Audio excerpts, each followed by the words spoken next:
অনেকেই আছেন পটল শুধু ভর্তা বা ভাজি পছন্দ করেন, কখনো এর ঝোল বা তরকারি রান্নাই করেন নাই। এইভাবে যদি একবার পটলের পাতলা ঝোল রান্না করেন, দেখবেন যে এর স্বাদ আপনি ভুলতে পারবেন না। আমি পটলগুলো লম্বা করে কেটে লবণ হলুদ দিয়ে কিছুক্ষণ মেখে রেখেছিলাম, আর পটলের গাটা আমি একটু ছুরির মাথা দিয়ে একটু কেটে দিয়েছি। এটা অপশনাল, চাইলে আপনারা নাও দিতে পারেন।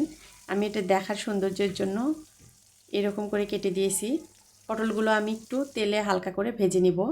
একটা হাঁড়িতে তেল দিয়ে দিব কিছুটা পেঁয়াজ কুচি, আস্ত জিরা, তেজপাতা, এগুলো একটু ব্রাউন কালার করে ভেজে নিব। পেঁয়াজটা যখন একটু নরম হয়ে আসবে তখন এখানে দিয়ে দিব আদা রসুন বাটা, কাঁচামরিচ বাটা। এই রান্নাটা আমি কাঁচামরিচ দিয়ে করব।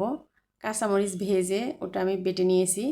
দিয়ে দিব স্বাদ অনুযায়ী লবণ, হলুদের গুঁড়া, সব কিছু একটু পেঁয়াজের সঙ্গে একটু ভেজে নিব। কাঁচামরিচ যদিও তেলে ভাজা, তারপরেও এটা একটু মশলার সঙ্গে ভালো করে ভেজে নিব। এখানে দিয়ে দিব সামান্য একটু গরম পানি। পানি দিয়ে মশলাটা আমি একটু ভালো করে কষিয়ে নিব। নিয়ে এখানে আমি দিয়ে দিব মাছ ভেজে উঠিয়ে রেখেছিলাম। ওই মাছগুলো একটু মশলার সঙ্গে কষিয়ে নিব, তাহলে মাছের ভিতরে ঝাল মশলা ঢুকে যাবে। মাছে শুধু আমি লবণ আর হলুদ দিয়ে ভেজে নিয়েছি। দিয়ে দিব একটা পাকা টমেটোর বীজগুলো মাঝখান থেকে আমি ফেলে দিয়েছি। এটা একটু কষিয়ে নিয়ে এখানে দিব ভেজে রাখা পটলগুলো।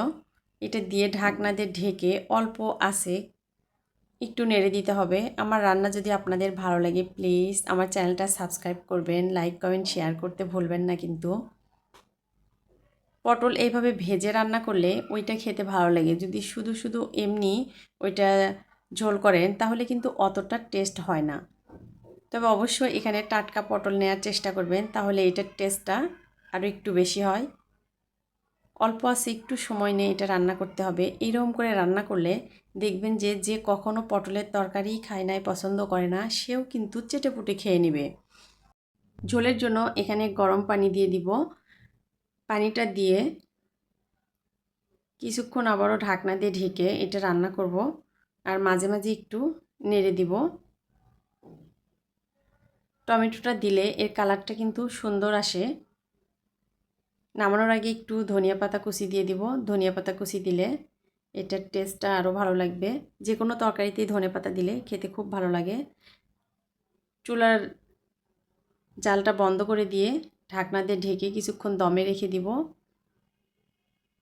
বাসায় যদি আপনারা ট্রাই করেন, প্লিজ অবশ্যই কমেন্ট করে জানাবেন আপনাদের এই রান্নাটা কেমন হয়েছিল। সবাই ভালো থাকবেন, সুস্থ থাকবেন। আল্লাহ হাফেজ।